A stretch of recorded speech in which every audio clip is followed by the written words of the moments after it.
Hello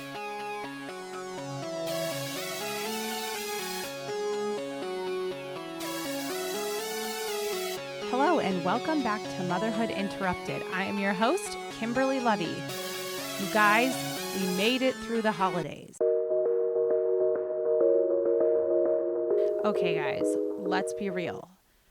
I feel like it's very interesting when you really take a step back and look at the holidays, because I feel like people have such wildly different experiences on so many fronts. So some people are meeting up with family and surprising each other and creating the most exciting experiences with their families and their children and just leaning in and loving it and thriving. And then you have other people that generally have lost somebody or they're losing somebody, and it's a fight. It's like a real fight to just get through the holidays. And I feel like I've been on both ends of it. And thankfully this year I'd say that it was definitely more on the positive side, but I do feel like, not acknowledging that sometimes in some seasons for all different people, the holidays are just not joyful. And I don't mean to say that because I'm trying to be a downer. I'm just saying it because I think it's the realistic view of what's actually going on in the world. And I guess what I'm saying is, if you are on that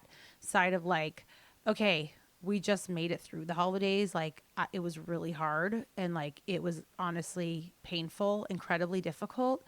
I've been there. I remember after losing my cousin, she was 34 years old. I remember literally just getting through the holidays, like really just getting through them alive was a big accomplishment for our whole family. It was just devastating. Like we were broken. We limped our way across the finish line.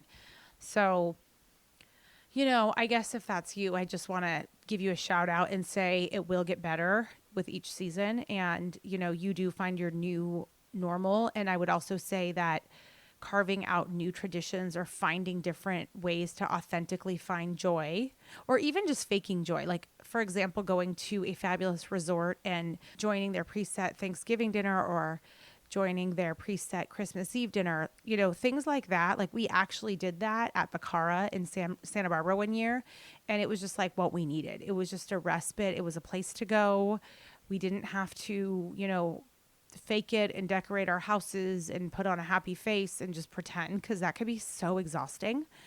So I just want to acknowledge if you kind of really barely made it through the holidays this year, I do want to let you know that I've definitely been there, and I feel like this year was pretty solid, but I feel really grateful because we've definitely had health challenges in our family, and I'm very aware that it could have been different for us this year, and thankfully, everybody was fine.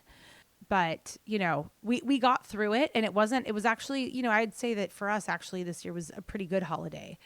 On the flip side, I see other moms, AKA Santa. Yeah. If anyone was wondering if Santa's real, yes, her name is Mom, or sometimes the name is Mom and Dad, depending. But, a lot of the moms, wow, you guys really go above and beyond for your kids. I mean, really, really, really. And I'm just like, girl, aren't you tired? You just like made everybody's season so magical. And I know that it comes with so much planning, so much time, so much effort, so much stress. And it was interesting. I put out a poll on my Instagram and asked people, like, how stressed are you this holiday season? And it was kind of evenly distributed between high, medium, and low stress. For me, I would say this year, I can share what worked. For me, this was probably the lowest stress year as a mom that I've had. I think when you have kids, the holidays are a whole nother undertaking because you're basically forming memories for your kids' childhood. You are forming those memories that they look back upon, their Christmas, their Hanukkah, their Thanksgiving. And, it's kind of a lot of pressure when you think about it. So, I do understand why people put in the effort, because it really does mean a lot to your kids at the end of the day. And, when they look back on these days, this is basically forming their foundation for what Christmas means. It's defining it for them, and it's a huge deal. So I think it's a huge responsibility, and I do appreciate the moms and dads that are out there really working so hard to make it the best they can for their kids. But I got to tell you, I think I give myself like a solid 5. Like I will do enough to make it feel holiday-ish, which, by the way, is a great departure from the way I was growing up, brought up, because my mom really didn't do any of that stuff. Although we did go to my cousins and my aunts on Christmas, so that was kind of the big to do. But there wasn't a single decoration in our house. We had our Hanukkah menorah, and we celebrated Hanukkah. We had one present, a night, and that was that. It was just very minimal, and I was fine with it because I didn't realize, I hate to say what I was missing, what I was missing. But I feel like, me doing essentially anything as far as decorating is above and beyond. It's just not something that I grew up having or feeling like I needed. But now I kind of see the joy, the extra magic that it brings to children. And I think it's really special. So basically, let's see, what did we do? I would say it was low stress because the biggest things we did were we traveled before the holiday, so that it felt like at the beginning of Thanksgiving break and then again at the beginning of Christmas break, we got it out of the way. So it wasn't like, oh my God, we have trips looming, we are planning, and it was like coming. And a big part of that, frankly, is because of Brian's restaurants. Like, they're busy during those big peak holidays. And they're open.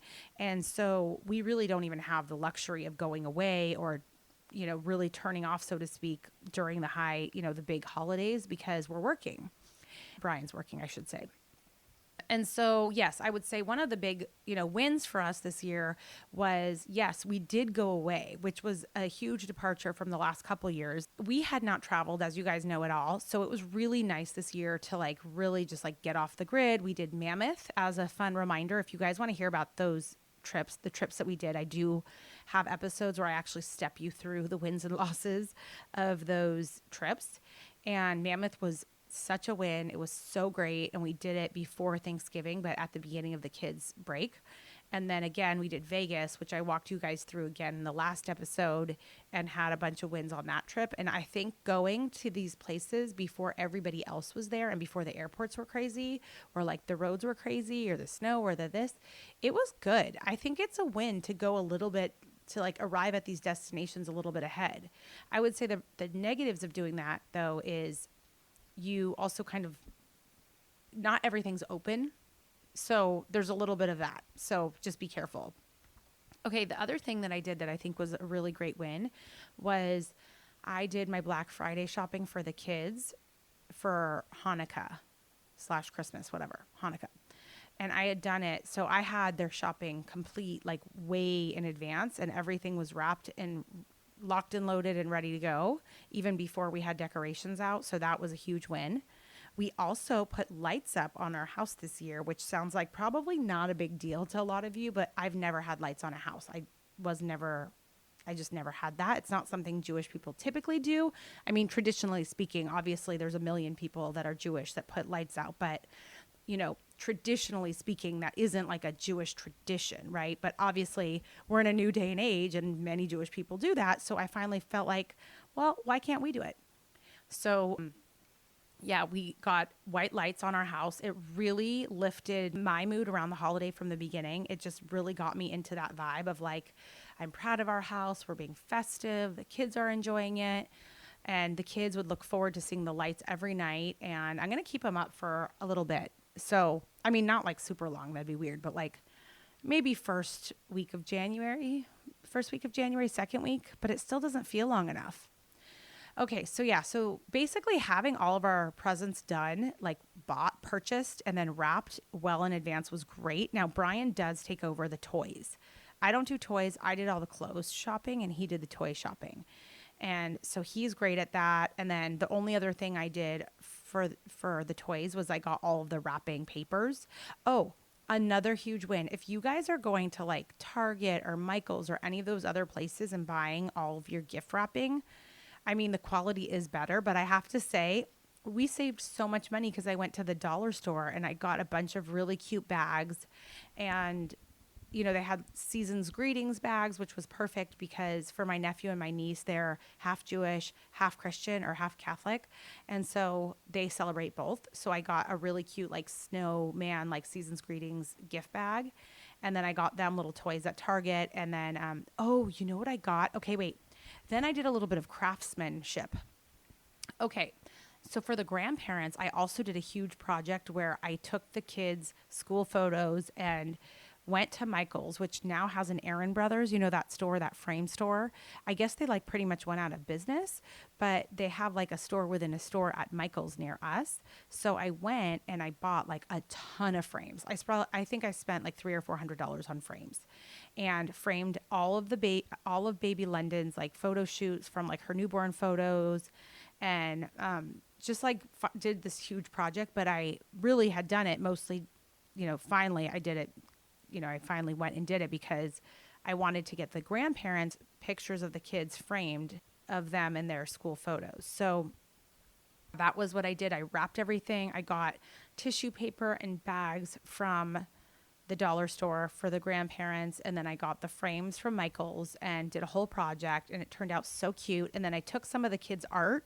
You know how they come home with like seasonal art, like a little snowman or like a cutout menorah or like, cute little things like that. I actually took their art and wrote like, to Bobby, love, Carter, or whatever, and made that part of the gift. And so that was a really fun way of sharing their art without, throwing it out like I normally do.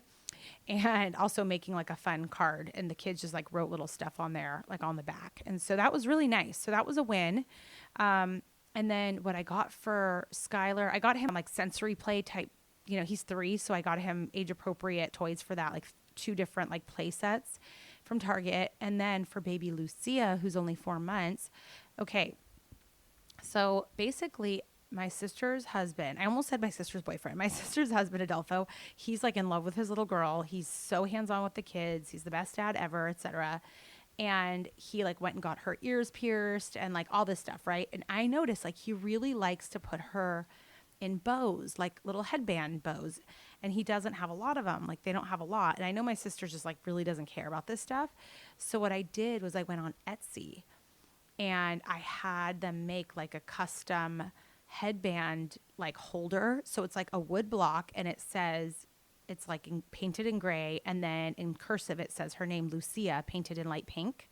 And then it has little hooks, and you just like hang it on the wall. You can even just use a command hook. It has like a little string, and yeah, you just hang all the headbands. So then I went to Amazon, which I think I have the links. Not I think, I do have the links in my Instagram links. They're the best headbands for the babies, and 20 or 30 of them come in a pack, and they're not even expensive. I want to say they were like $20 or something, and they're the best headbands. I have a whole bunch for London, and they come in so many different fabrics, and it's just like they're the best headbands because they don't poke into your kid's head or like give them a headache, because London hates wearing hats or earmuffs or any of that stuff. Like she's not having it. So these little headbands are really lightweight. They're skinny bands, and then there's like a good sized bow, but it's not huge bows, and it doesn't like go into their head in a way that like hurts them. So anyway, they really are the best bows. So that's what I got. Lucia was her little bow holder and a huge bunch of bows, and it was just the cutest little present. And then baby London, oh my gosh. So we went to an event, like a country club event, and we did a Hanukkah dinner with all of the family. That was a huge win. I've never done that before, and that was amazing. So I definitely loved going to like a third party or like a different place to go celebrate. And of course, with Hanukkah, we have the luxury of having 8 nights. So like if you do that on one of the nights, it doesn't mean you can't like host or do something more intimate another night, So that's what we did one of the nights, which was super fun. The kids loved it. And they were singing and dancing, food, drink, all the things. It was so great. And then one of the nights, it was like the second to last night of Hanukkah, I believe, we also had hosted a Hanukkah party at our house for mostly Jen and her in-laws. And so her brother-in-law, Pablo, lives in Thailand because he's like in the government and like travels and stuff. And he has like this amazing job, whatever. And then his girlfriend came. And so we had people in from Thailand.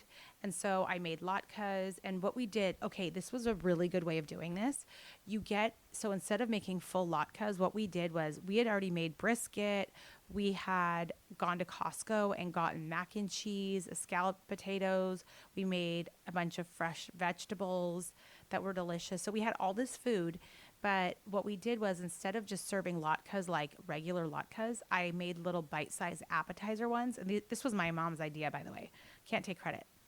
So um, we did little dollops of latkes. And then what we did was we put a little bit of applesauce on top. So everybody had like one or two when they first came with like, a glass of wine or a beer, whatever they were drinking, just to like hold them over until dinner, and it didn't spoil their dinner. And it was like traditional, a nod to the traditional, latkes, without it being like, oh God, this is like all we're going to eat. And it's like a main event.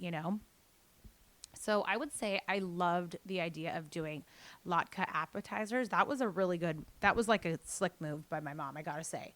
Oh, speaking of latkes, okay, my friend's boyfriend is a professional chef.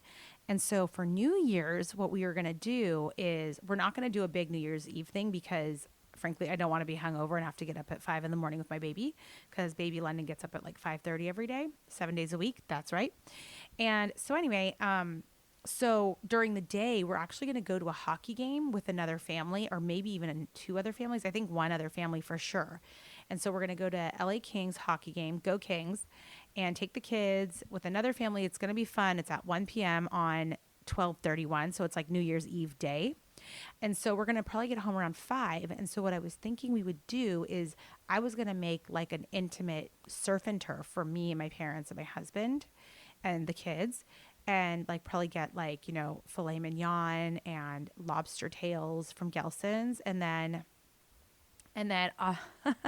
Okay. And then I was thinking, you know what? When I was at Gelson's, I noticed they sell caviar. I'm like, well, I've never had caviar. Is that something that I should be like trying? Like, I don't know. So then cut to Real Housewives of Beverly Hills. Stay with me. There's a reason why I'm bringing this up. Kathy Hilton, if you guys have not seen the latest season, Kathy Hilton had her sister Kyle over, and they had baked potato with sour cream and caviar. And she's like, oh, it's something we do in France. Well, anyway, back to my friend's boyfriend, who's a chef. He's French. So I asked him, like, what do you think of like this menu? I'll do a surf and turf. And then I was going to do like a potato with caviar and sour cream. And so he suggested that we did little potato pancakes a la latkes, basically. Like basically do mini bite-sized latkes with caviar and sour cream. So now I might even just do it that way. So yeah, that's going to be our big New Year's Eve plans. I would have loved to do something super splashy and wear sparkles and have fun, but I think that for us this year, like we don't have a nanny to like come help, obviously. Like it's, it's the holidays. So that's what we're doing. And so those are kind of my ideas. If you guys were looking for ideas, I'm sure you guys are probably doing like the most fabulous things for New Year's Eve, but we're just not. Like I'm also a little bit nervous, honestly, to like drive around on New Year's Eve. So I kind of was like, we'll just like leave it there.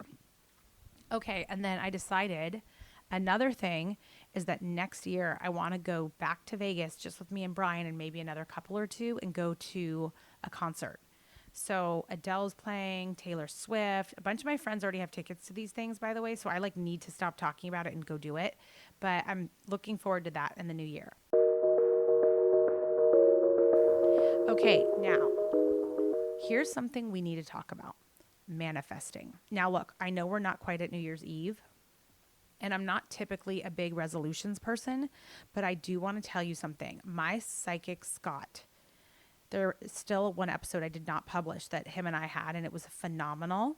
He was like, I need you to manifest what you want for the coming year. Or he didn't say it quite this way, but he basically said, I want you to manifest what you want in your life exactly the way you manifested London. And when he said that, it like really struck a chord, because I manifested the living hell out of London. Like, you guys, you don't even understand. I did this whole like process just to get London. And I'm not talking just about the IVF. Like, I did all of these recordings, this whole mindset thing. I like studied so much stuff just to get myself on the frame of mind to like go ahead and like fight for London and to like even start IVF. Like, even before I started IVF,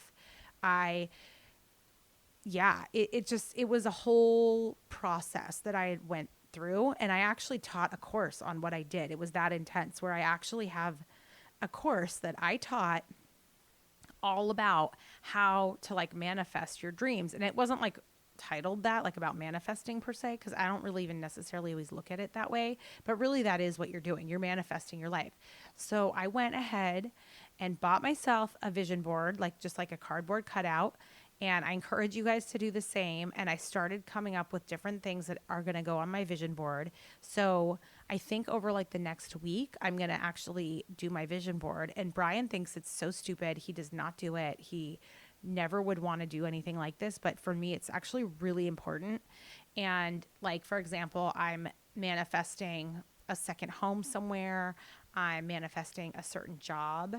I'm manifesting stuff with family. Like it's just, there's stuff going on. And I think that for me, and what the psychic had told me is like, get really clear on what you want. Get super clear on it and put it out there. Like really, you need to start focusing in on what it is that you want, like, cause you're confusing the universe. And so it was just like, finally, I'm like, okay, I really need to like sit down and do this. So yeah, so I'm going to be manifesting, honey, 2023, baby. So the kids are off again. Last week they went to tennis camp. It's only 4 hours a day. And then they were begging to go to gymnastics camp this week. So gymnastics camp is great because it's from 9 a.m. to 3 p.m., not just 4 hours. It's like a much longer day. So I have London. We don't have our nanny, obviously, because it's, you know, the holiday. And so the kids are going to go do that, and they're going to be so excited. And it'll give me time to just like grocery shop, you know, make sure I get my podcasts out and all that goodness and kind of get myself pulled together and organized. The last thing we're going to do that I'll tell you about is, we're going to go to the Santa Barbara Zoo. I guess they have something called Zoo Lights. Have you guys heard of that? It's supposed to be really awesome. It's like a light show at night, but we got lucky because it's supposed to rain this week here in LA. And I'm like, oh, of course, like the 3 days it rains, it's like over my zoo lights. But actually it turns out that the night that we have that planned, it's not supposed to rain. So I think we're going to be doing that on Wednesday. So I'm looking forward to the zoo lights. I'll let you know how amazing it is. It's only for, you know, a set period of time. They don't have it all year round. It's like for the holidays. So, but I know it'll be really cold. So we'll have to really like bundle up for that. And, also for all of my friends that I've seen in the last month that have been calling my phone ratchet and embarrassing and ghetto and all these things, I would like to just inform you that, yes, I do have a brand new phone, honey. Oh, your camera wasn't good enough. I don't want to take a picture with your phone, whatever. I like had no idea how snobby my friends were as far as like phones. I was like, oh, I didn't know that it was like such a big deal to like have like such a nice phone. Whatever. I have the new one, the iPhone 14 plus whatever max or whatever. I don't even care about that stuff. But anyway, everybody seemed to be very bothered and disturbed. But admittedly, I will say my phone was literally starting to like fall apart and like had shreds of glass because I dropped it so many times. I mean, just having the kids, and I didn't have the right protection, like protective stuff on it. So anyway, it was, to be fair, it was kind of ratchet. So thank you, I guess, for pushing me to get that done, because it's done now.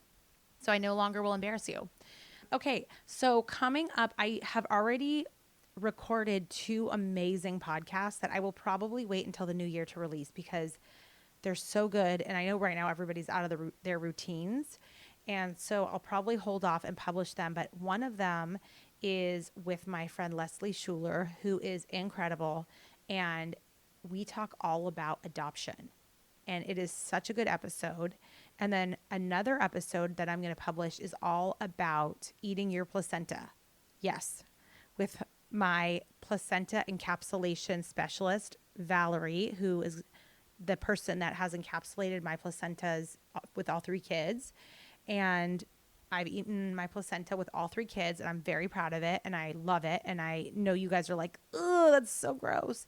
But yeah, it's the best thing I've ever done. And so we're going to dive deep into that. And I'm going to share with you all about the process and why would you even do this, and like all the things. Like, she's so professional and so amazing that I feel like the world needs to hear more from someone like her on this subject, because it's not a regulated business. And I think sanitation is of the utmost importance, along with like underlying health of the placenta. So Valerie is such an expert and such a professional that I'm like, the world really needs to hear from you. And I think she's done a bunch of like celebrities and high profile people. I think she has, but I actually haven't asked her, and I don't even think she'd tell me if she did. But anyway, she is amazing. So that's coming up also in the next couple weeks. And the last thing I'm going to say is I was playing tennis and it was super fun. And I was listening to podcasts while I was playing tennis. And I recommend if anybody out there wants to just hit some balls, go put on my podcast while you're hitting some balls and playing tennis. And also, if you guys have not played pickleball, you really need to go out there and play with some friends. It's super fun. My friends Sam and Abby took me out and it was so fun. So anyway, more about that because we're actually going to go to a tournament in January. So I'll give you more of the lowdown on pickleball life, hashtag pickleball life. And anyway, thank you guys for listening. I hope you've had a wonderful holiday. And please, moms, if you could, I want you to do one thing for yourself this week, like a manicure. I want you to get a massage. I want you to binge watch Emily in Paris like I just did. I want you to do something awesome for you because you've just worked so hard for everybody else and you need a break. Okay? This is your sign. I'm telling you now. Go take the break you need. Ask for an hour or two and please take care of yourselves too. You guys deserve it. So with that, thank you guys for listening. Please subscribe. Please share this podcast if you like it. Comment, leave a review, subscribe, all the things. I so appreciate you guys listening. I love you guys. I love this podcast and I'll talk to you soon. All right, that is it for today. Now, as you know, some of our best conversations actually happen after the show. So I want you to find me on Instagram at Kimberly Lovey and let me know your thoughts about today's show. You can screenshot this episode and let us know what your biggest takeaway was and tag me at Kimberly Lovey and we can share it on our stories. I will see you again, same time, same place next week.